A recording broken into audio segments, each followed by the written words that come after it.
très grand plaisir que je suis avec vous ce matin pour m'entretenir avec vous d'un thème qui certainement devrait intéresser toute la jeunesse africaine.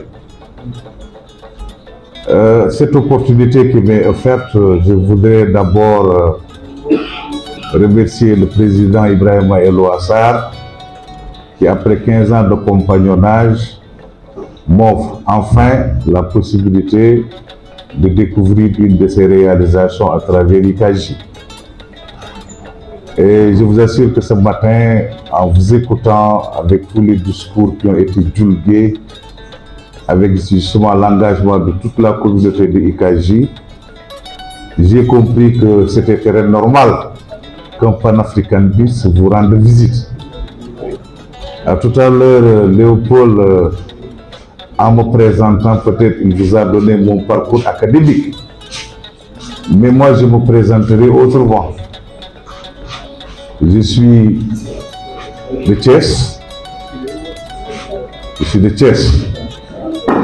Mais Thiès est un petit quartier d'une ville qui s'appelle le Sénégal. Et le Sénégal est dans un grand pays qui s'appelle l'Afrique. Pour tout simplement vous dire que vouloir parler de panafricanisme avec des jeunes étudiants suppose d'abord une certaine dextérité pédagogique, mais surtout une capacité à les amener autour du thème pour qu'ils puissent sortir avec une nouvelle conscience. Parce que c'est vrai, le panafricanisme, on ne le dit pas souvent, il est né de la souffrance, il est né de la violence vécue par les Noirs. Il est né de l'humiliation vécue par les Noirs parce que, en temps très ancien, les Européens avaient voulu conquérir l'Afrique, nous coloniser, prétendant nous donner une civilisation parce que nous n'en avions pas. Ils avaient pensé aussi venir exploiter nos richesses, torpiller notre dignité en nous violentant parce que nous sommes noirs. Et justement, l'esclavage en tant que fait abominable traîne toujours dans notre conscience comme une plaie béante qui reste très béante sans vouloir se cicatriser. Hélas, malheureusement, beaucoup de jeunes africains ne comprennent pas suffisamment ce qu'est le panafricanisme. Oui, c'est vrai, l'esclavage était un jeu d'intelligence qui permettait aux Occidentaux d'exploiter nos richesses, de les amener loin de notre terre tout en prenant la force africaine, les Noirs et leur vigueur pour dépeupler l'Afrique. Ainsi, ils ont pu peupler l'Amérique avec des Noirs. Mais l'esclavage, en atteignant son ampleur, qui fait pleurer aussi, ce sont des Toubabs eux-mêmes qui se sont levés pour dire qu'il est temps d'abolir l'esclavage. Il est temps que les Noirs reconquièrent leur dignité d'homme. C'était un peu avant 1900. Et de ce vaste tollé mondial, planétaire, parti des Caraïbes et des Amériques, le panafricanisme est né. Donc on peut se dire que le panafricanisme n'est pas né en Afrique, il est né aux Caraïbes, en Amérique. Et dans ces cendres où gise la violence, nous pleurons encore. Mais à quoi ça va servir aux Africains de pleurer sans réveiller leur conscience? C'est justement sur ça que je m'appuie pour dire que IKJ est une initiative à encourager, comme du reste IADEL, que nous avions fondé en son temps pour susciter l'impulsion d'une jeunesse africaine forte, dynamique et capable de saisir l'essentiel. Mais pour cela, l'histoire du panafricanisme est encore intéressante à revisiter parce que de plus en plus, nous nous détournons de l'essentiel. Nous pensons que les technologies de l'information et de la communication restent le seul espace de discussion et de dialogue. Justement, avec cette frénésie Donc de la magie et de la science, de la technique, nous avons tendance à oublier l'essentiel, notre histoire, notre tradition et nos valeurs. Le panafricanisme est né en Amérique, aux Caraïbes, mais pour qu'il puisse prendre forme, il a été organisé en 1900, la conférence de Londres. Et tenez-vous bien, pour cette conférence de Londres, Dubois avait courageusement porté ce qu'il croyait être le seul moyen qu'il faut développer dans le monde pour que les Blancs sachent que nous, Noirs, nous existons. Pour qu'ils sachent que nous, Noirs, nous sommes intelligents. Pour qu'ils sachent que nous, Noirs, nous avons le droit de réclamer un héritage dans la civilisation du monde. Après la conférence de Londres, c'est vrai, les panafricains sont restés pendant très longtemps pour organiser une nouvelle conférence. Il a fallu l'appui de Blaise Diagne en 1919 pour que la conférence de Paris ait lieu. En 1919, lors de la conférence de Paris, déjà, il était question pour les Africains qu'ils se mettent ensemble dans un mouvement de solidarité pour pouvoir transformer l'Afrique, amener l'Afrique à marcher avec le monde. Mais la conférence de 1919 de Paris est certainement le point de départ de l'engagement de l'Afrique dans le panafricanisme qui est né depuis très longtemps dans les Amériques et les Caraïbes. Mais force est de constater que les Occidentaux qui prétendaient nous coloniser avaient mis au fond de leur magie et de leur stratégie une capacité intelligente à exporter nos matières premières, nos braves hommes et femmes, pour les amener hors de l'Afrique. C'est pourquoi, après la conférence de Paris, les Africains avaient suggéré le Come Back to Africa, c'est-à-dire que les Noirs aux États-Unis, les Noirs dans les Caraïbes, dans les Antilles, essaient de revenir en Afrique. Mais ce projet, il a échoué. C'est vrai qu'il y a quelques Africains qui sont partis au Ghana, en Sierra Leone. D'ailleurs, Dubois a mobilisé beaucoup d'argent, beaucoup d'énergie pour que les Africains reviennent au Ghana. D'ailleurs, Dubois, pour votre connaissance, il est enterré au Ghana. Mais aussi, quand on parle de panafricanisme, on ne peut pas oublier Marcus Garvey, en Jamaïque, qui avait déjà eu le courage de dire que l'Afrique est un seul pays. Et il s'était même introduit président de l'Afrique. Et plus tard, Garvey a influencé Kwame Nkrumah. C'est pourquoi dans la deuxième phase du panafricanisme, ce sont des intellectuels africains qui faisaient leurs études à Paris. Parce qu'en ce moment, nous, Africains, on n'avait pas d'université, on n'avait pas IKJ, on n'avait rien. Il fallait aller en Europe pour faire des études supérieures.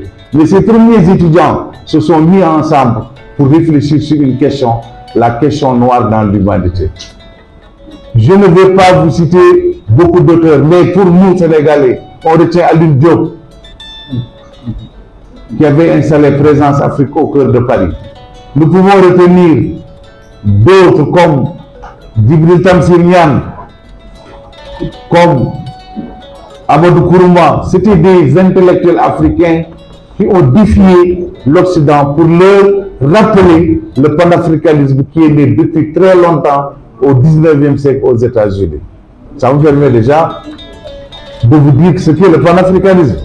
Le panafricanisme n'est rien d'autre qu'un mouvement de solidarité mis en place par les Noirs pour revendiquer leur dignité, leur capacité à s'unir, à progresser et faire progresser l'Afrique. Pourquoi cette définition? Parce que dès 1800, il existe des médecins occidentaux qui avaient disséqué le cerveau de noir et le cerveau de blanc pour prouver que le noir vient du singe, le noir n'est pas intelligent, le noir ne sait pas s'organiser, c'est le blanc qui est civilisé. Il a fallu attendre encore que l'Afrique, avec un de ses fils, Cheikh Anta Diop, qui avec son courage, qui a intériorisé sa culture, sa tradition, parce que né à Tietou, il a pu en France se livrer à un travail acharné, un travail scientifique, pour que nous arrachions notre patrimoine. Et avec Cheikh Anta Diop, on a fini par découvrir que le blanc est né du noir. Nous avons pu découvrir que la science est née en Afrique. Nous avons pu découvrir que toute la connaissance qui circule aujourd'hui dans le monde est née en Afrique avec des Égyptiens noirs.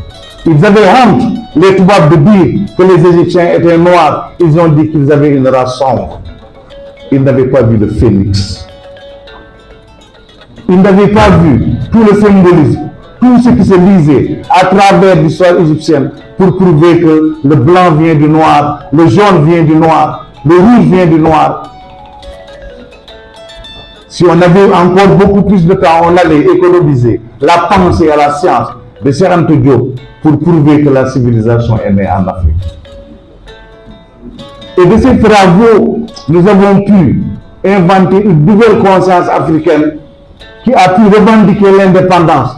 Mais quand on parle de l'indépendance, on revient sur Kwame Nkrumah, qui déjà en 1946 a voulu influencer les Africains pour la création de la Fédération des pays d'Afrique noire, pour qu'on soit un seul pays. Parce qu'il avait senti que son sang coule au Congo, son sang coule au Gabon, son sang coule au Niger, son sang coule au Sénégal. Nous avions la même civilisation qui a été lancée par Dieu le plus haut entre le Kenya, l'Afrique du Sud et la Tanzanie. Et cette civilisation était noire, ce sang était noir. Hélas, on n'a pas écouté Nkrumah. Nkrumah qui prétendait représenter Cheikh Anta Diop en tant que jeune scientifique sénégalais qui avait tout prouvé. Ils avaient raison de lui refuser qu'il soutienne sa thèse. Parce que s'il avait soutenu sa thèse en ce moment, il y allait avoir un éboulement. Mais heureusement, il a pu sortir son livre. C'est un produit de sa thèse avec toujours la présence d'Alioune Diop dans la présence africaine. Cheikh Anta Diop a participé à l'émergence d'une conscience noire pour qu'on comprenne que nous n'avons pas été civilisés par les Toubabs. Nous n'avons pas une race inférieure. Nous sommes capables de produire de la richesse. Nous sommes capables de nous développer. Nous sommes capables de produire de l'excellence. Comme nous l'avons fait ce matin, nous avons pu faire un chef-d'œuvre qui montre encore une fois de plus que l'Institut communautaire africain de gestion et d'ingénierie est capable aujourd'hui de fédérer tous les jeunes africains autour d'une vision, autour d'un projet. Après les indépendances, l'Afrique est entrée dans un tourbillonnement.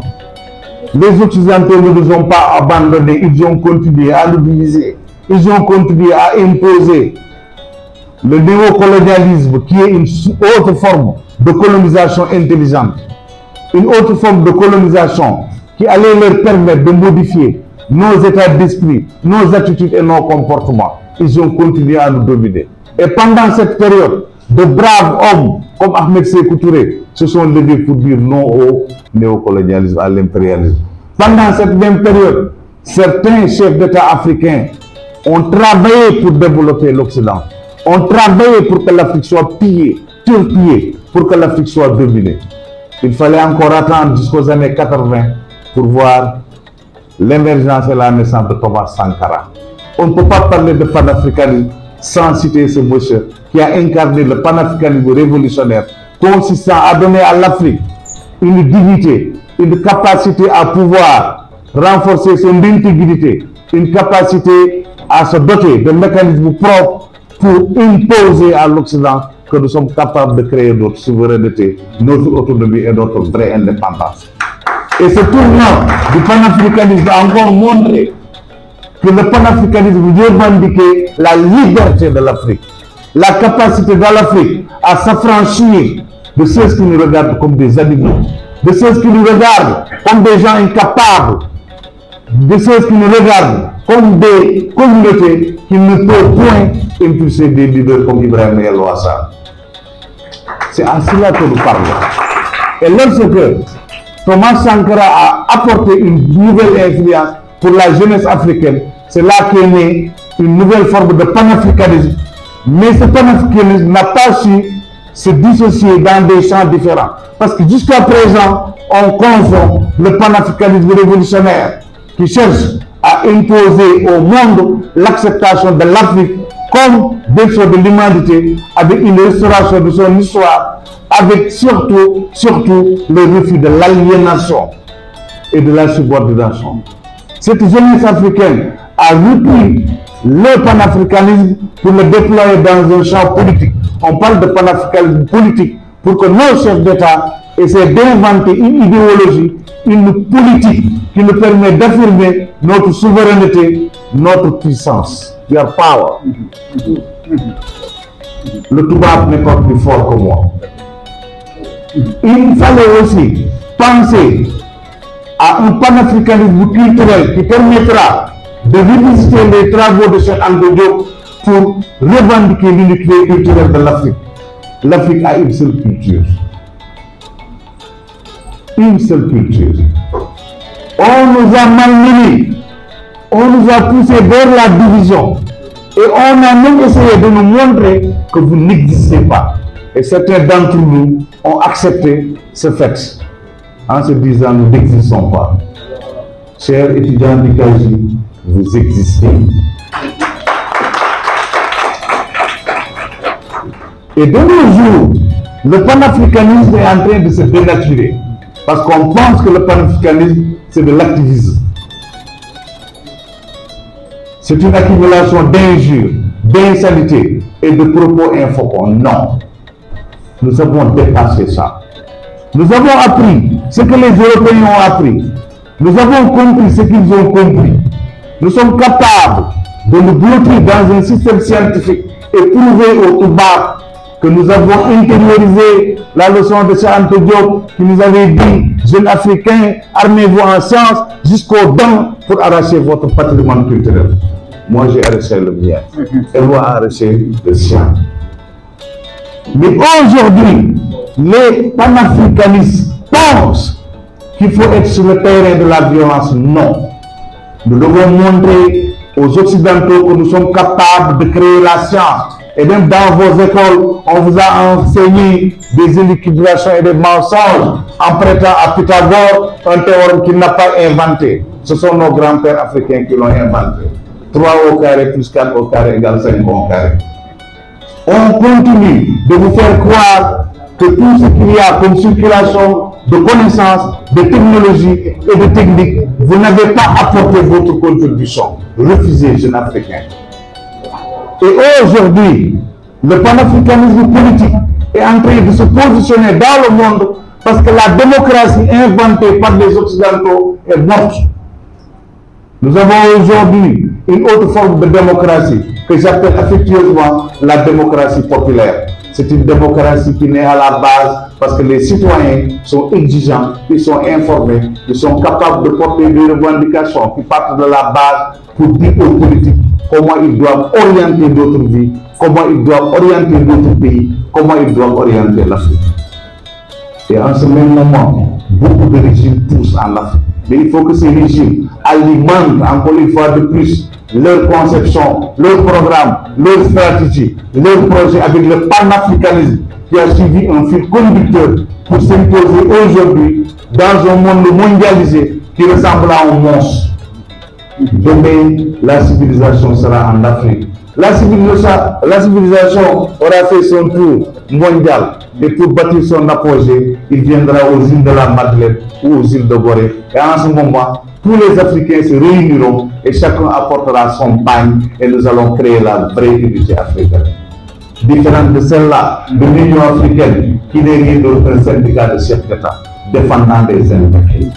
Nous avons au contraire rêvé pour une unité africaine bâtie sur l'unité des peuples qui acceptent de parler la même langue. Je peux citer des langues africaines comme le Peul, comme le Swahili, comme le Lingala, qui ont la particularité d'avoir le même savant, le linguiste le prouvera. Je veux aujourd'hui que les jeunes aient une nouvelle conscience.